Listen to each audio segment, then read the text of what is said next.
Le vent froid d'octobre traversait les fenêtres de ma maison, à Aix-en-Provence, apportant l'arôme doux des vignes qui s'étendaient jusqu'à l'horizon. À 72 ans, j'observais les feuilles dorées danser dans le jardin, où Henri et moi avions l'habitude de nous promener tous les matins. 6 mois s'étaient écoulés depuis le départ de mon mari, me laissant seule dans cette maison qui autrefois débordait de vie. Les murs semblaient faire écho à 40 ans de mariage, tandis que j'ajustais mon châle de laine sur mes épaules tremblantes. Dernièrement, de petits lapsus de mémoire avaient commencé à me hanter, comme une brume matinale qui trouble le paysage familier. Où avais-je laissé mes lunettes? Pourquoi étais-je descendue à la cuisine? Ces questions simples commençaient à se multiplier, créant une anxiété que je n'avais jamais ressentie durant mes années en tant que professeur de philosophie au lycée local. La sonnette retentit avec une insistance qui me fit sursauter. Par la fenêtre, je reconnus la silhouette élégante de Claire, ma fille unique, qui avait conduit 3 heures depuis Lyon pour me rendre visite. Elle entra sans attendre ma réponse, impeccable dans son tailleur gris foncé qui coûtait plus que ma pension mensuelle. Ses yeux marrons, autrefois chaleureux, avaient maintenant une froideur calculatrice qui me dérangeait profondément. « Maman, ça va ?»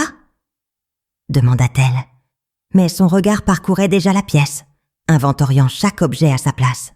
Je remarquai comment elle observa la pile de factures sur la table, les médicaments éparpillés sur l'enfilade et les rideaux que j'avais oublié d'ouvrir le matin. Son expression mêlait de la préoccupation à quelque chose que je ne parvenais pas à identifier complètement, mais qui me faisait me sentir comme une enfant évaluée par une étrangère sévère.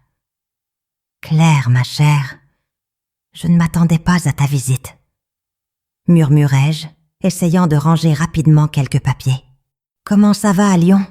Tes clients sont-ils satisfaits de ton travail de consultante ?» J'essayais de maintenir la conversation sur un terrain sûr, mais je perçus que ma fille n'avait aucun intérêt pour les banalités.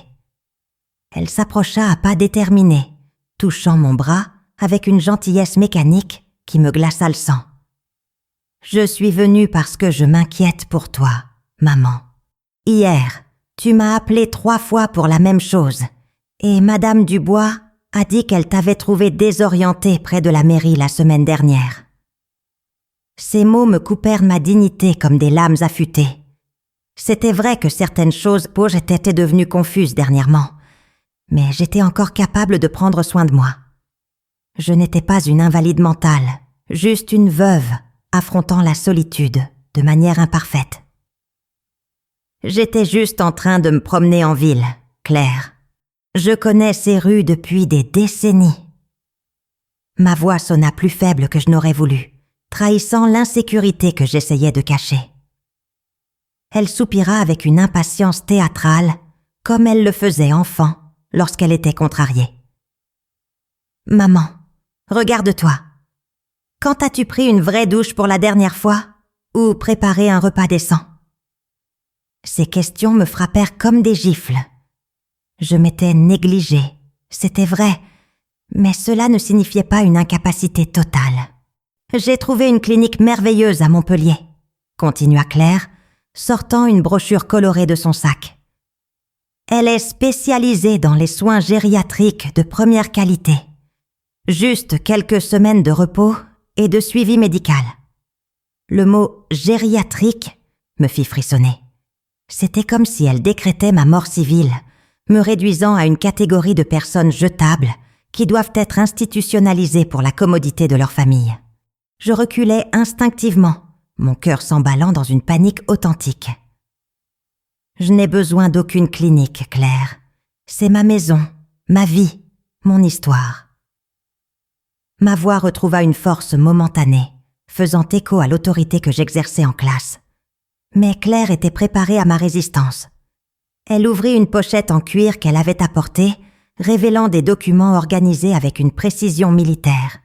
« C'est temporaire, maman, juste pour ta propre sécurité.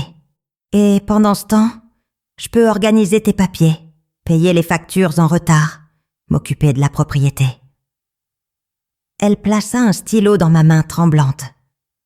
J'ai juste besoin d'une procuration simple pour gérer tes affaires pendant le traitement. » La mention de la propriété m'alarma. Elle faisait référence au domaine viticole que j'avais hérité de mon père, le patrimoine familial qui représentait des générations de travail acharné. « Le domaine viticole de Papy Henry ne peut pas être vendu, Claire. C'est notre seul lien avec l'histoire de la famille.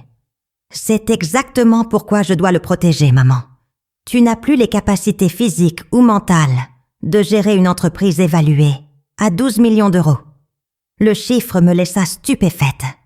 Je savais que la propriété était précieuse, mais je n'avais jamais imaginé qu'elle atteindrait une telle valeur. Claire profita de mon hésitation pour faire pression davantage. « Fais-moi confiance, comme tu l'as toujours fait. Je suis ta seule famille maintenant, ta seule protection contre des personnes qui pourraient profiter de ta fragilité. » Je regardais ma fille, cherchant désespérément la chaleur maternelle qui avait existé un jour entre nous. Je ne trouvais que de la détermination froide et une ambition mal dissimulée. Avec des mains qui tremblaient de manière incontrôlable, je signais les documents qu'elle me tendait.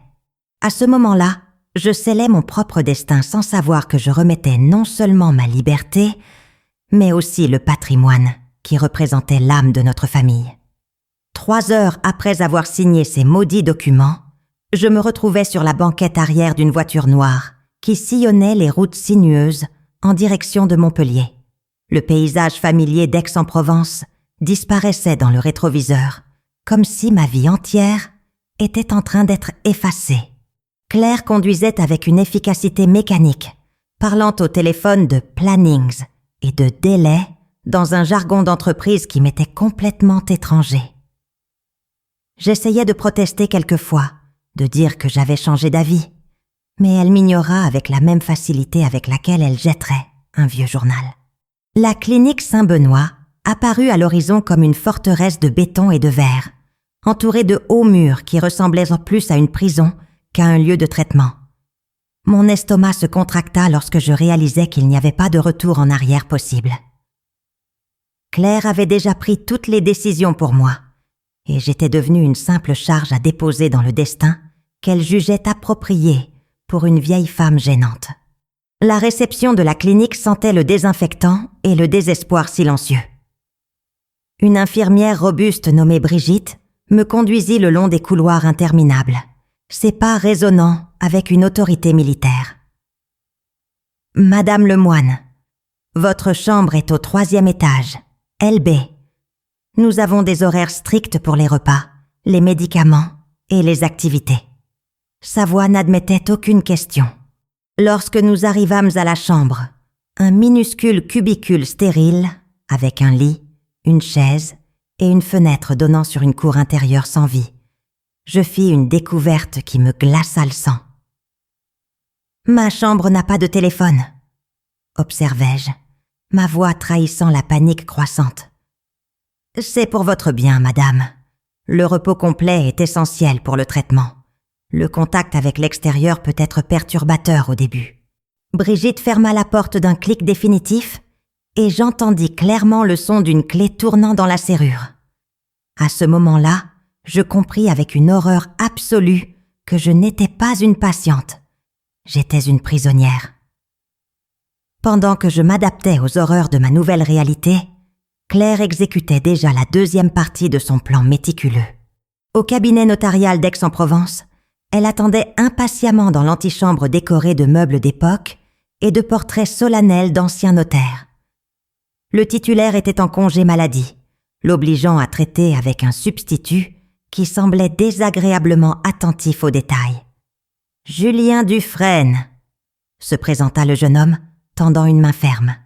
Il semblait avoir environ 35 ans, avec le port élégant de la bourgeoisie provinciale, mais quelque chose dans ses yeux suggérait une origine plus simple, peut-être même humble.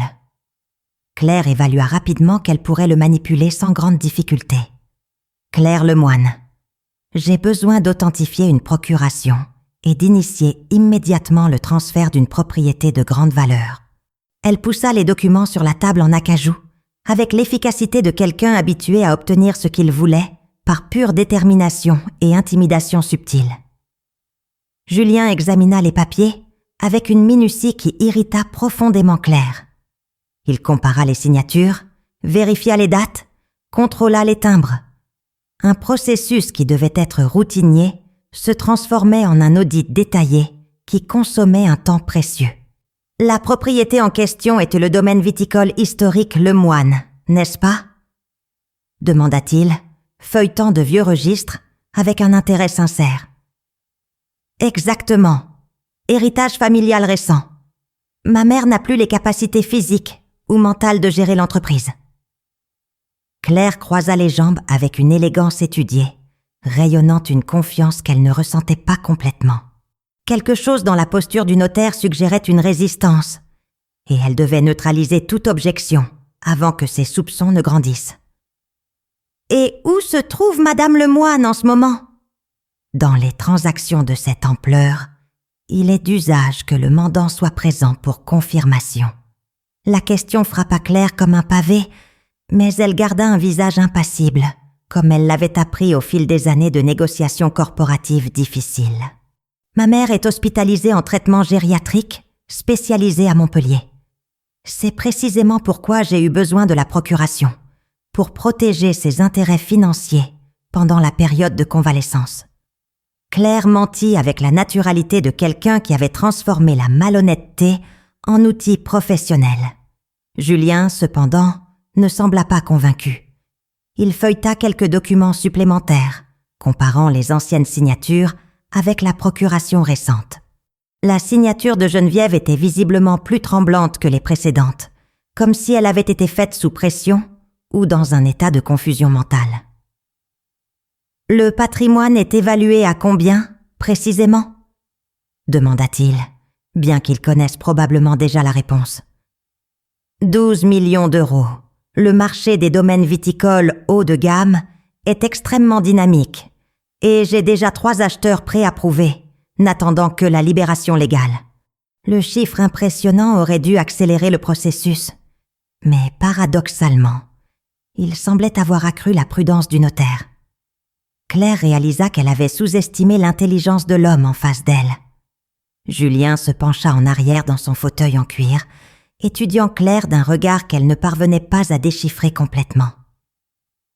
Il y avait quelque chose de familier dans l'histoire, une sensation de déjà-vu qui le dérangeait profondément. Le nom Lemoine résonnait dans sa mémoire de manière persistante, lié à des souvenirs de jeunesse qu'il ne parvenait pas à organiser complètement. « Madame Lemoine, pardonnez mon insistance, mais dans les cas impliquant des citoyens âgés et des patrimoines substantiels, nous avons des protocoles de vérification supplémentaires. » Ces mots firent durcir le visage de Claire. « Quel type de protocole ? Ma documentation est parfaitement en ordre.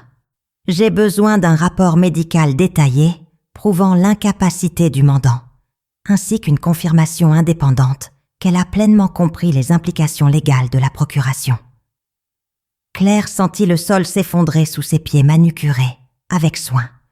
Son plan méticuleux s'effondrait à cause de la minutie irritante d'un notaire provincial qui aurait dû tamponner les papiers sans poser de questions. Cette nuit-là, seule dans ma chambre-prison à la clinique Saint-Benoît, je n'arrivais pas à dormir.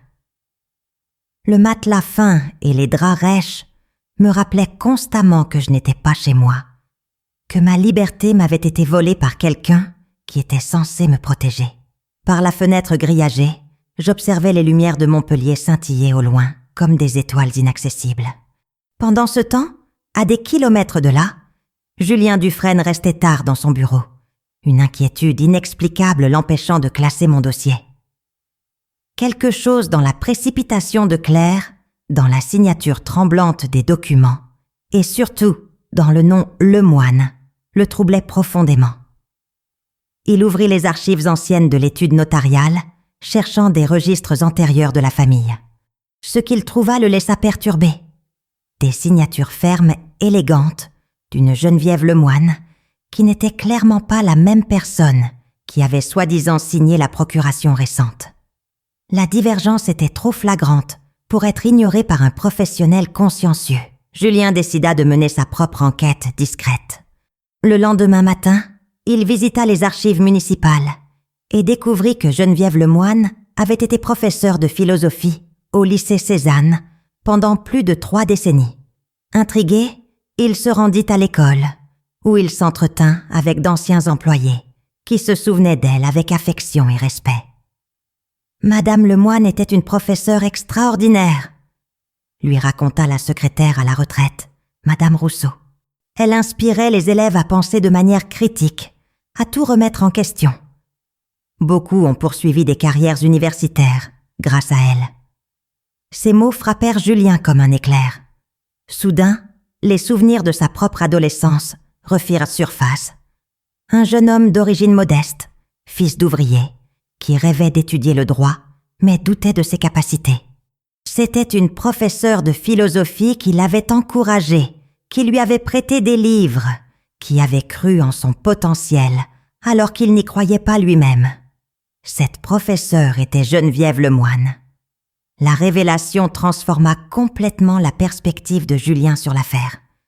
La femme que Claire décrivait comme sénile et incapable était celle-là même qui avait changé le cours de sa vie, 20 ans auparavant. Geneviève n'était pas seulement une personne âgée de plus, en train d'être manipulée.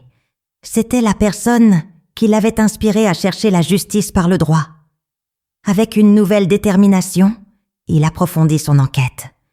Il découvrit que le domaine viticole Lemoine était une propriété familiale centenaire, jamais mise en vente de toute son histoire.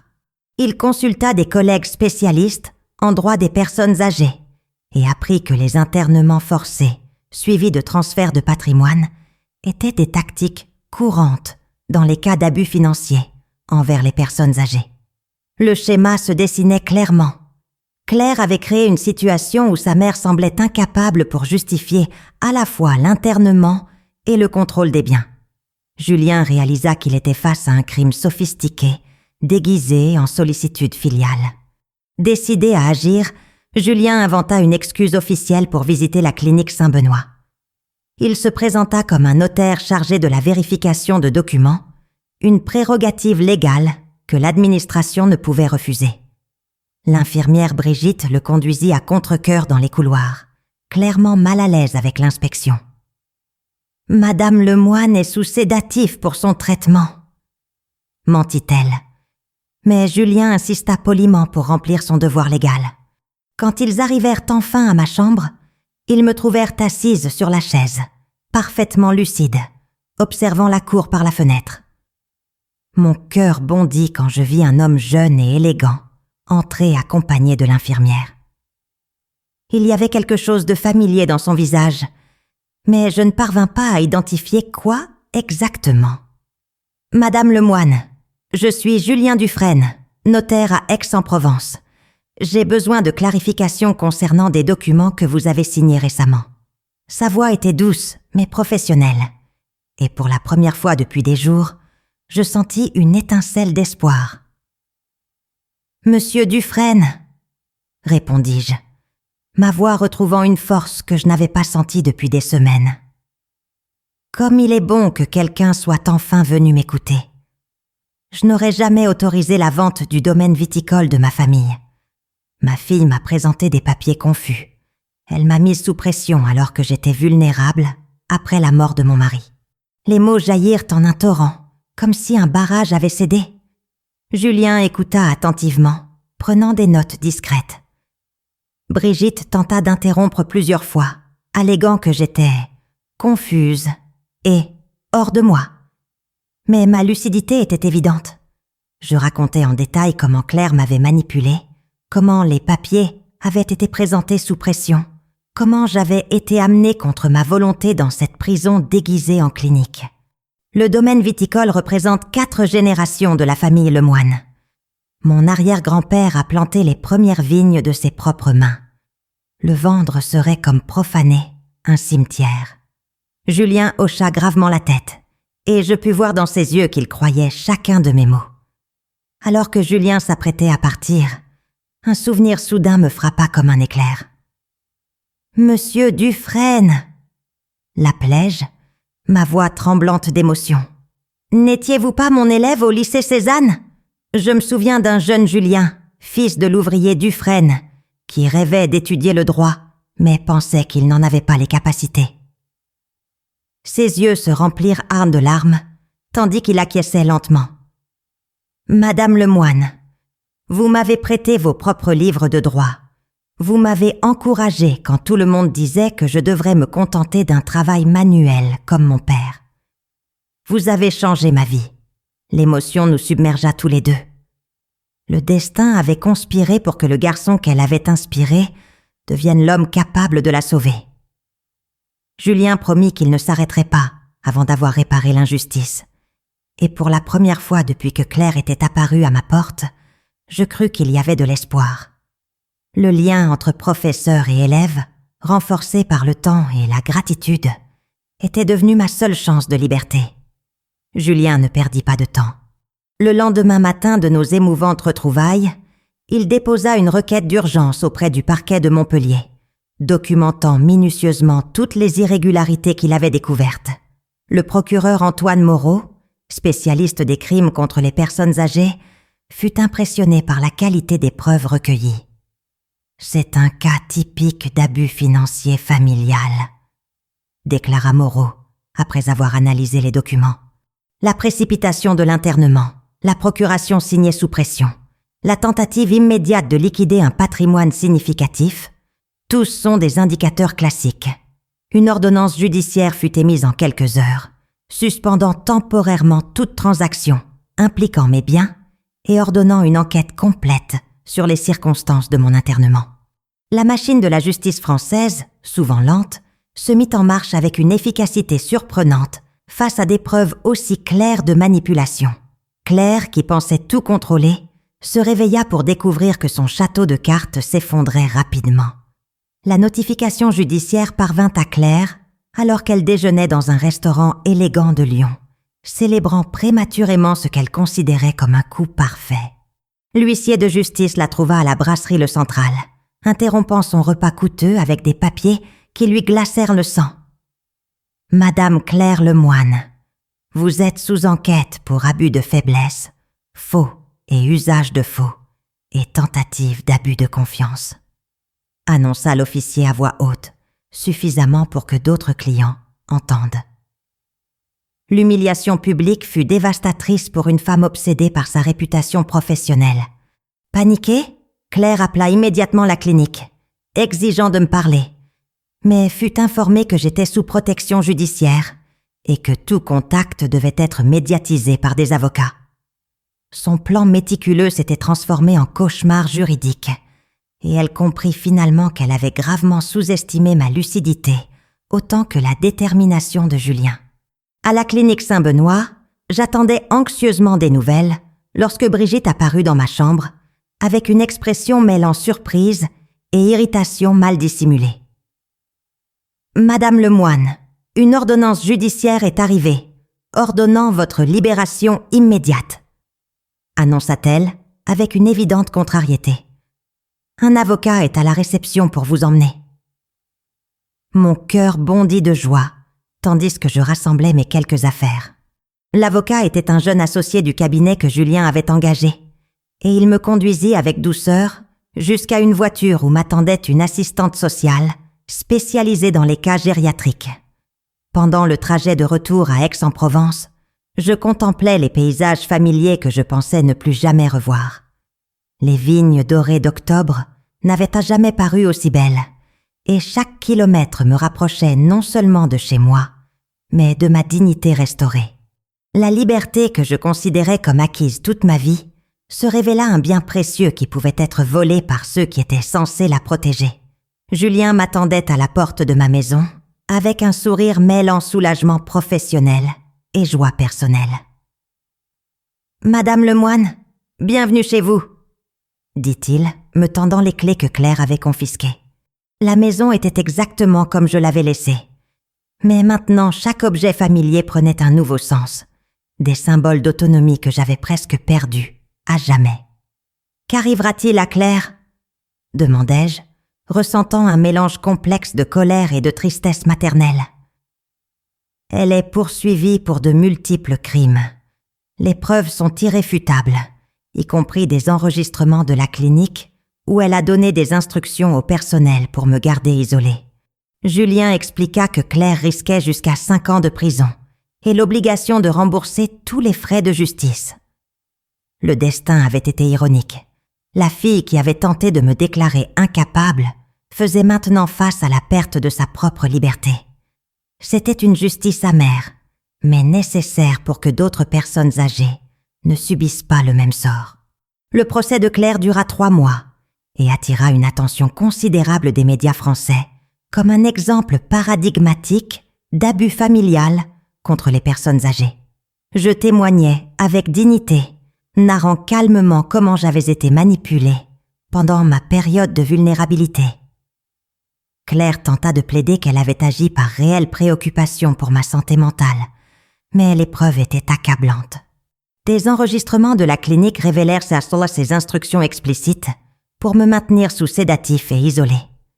Des courriels retrouvés sur son ordinateur discutaient de plans détaillés pour vendre le domaine viticole, avant que je ne retrouve ma lucidité. Le tribunal la condamna à 4 ans de prison et à la restitution complète de toutes les dépenses légales. Pendant le verdict, j'observais ma fille être menottée et conduite hors du tribunal. Je ressentis une douleur profonde, non pas pour la justice qui avait été rendue, mais pour la perte définitive de la fille que j'avais cru aimer un jour. Le prix de l'avidité avait coûté à Claire non seulement sa liberté, mais toute possibilité de réconciliation familiale. 6 mois plus tard, le domaine viticole Le Moine retrouva vie sous la gestion compétente de ma nièce Margot, la fille de mon défunt frère. Elle apporta jeunesse et innovation sans manquer de respect aux traditions centenaires de la famille. Julien devint non seulement mon conseiller juridique, mais un ami cher qui me rend visite régulièrement pour discuter de philosophie et de droit. Notre lien professeur-élève évolua vers une amitié profonde, basée sur le respect mutuel et la gratitude. « Madame Lemoine », dit-il lors d'une de ses visites, alors que nous observions les vignes vertes du printemps, « vous m'avez appris que le savoir sans action est inutile. Quand j'ai pu vous rendre l'appareil, j'ai enfin compris le vrai sens de la justice. » Je souris, sentant que ma vie avait trouvé un nouveau but. À 73 ans, je découvris qu'il n'est jamais trop tard pour recommencer, que la dignité n'est pas l'apanage de la jeunesse et que parfois, le destin nous offre des chances inattendues de transformer des expériences douloureuses en victoires significatives pour toute la société.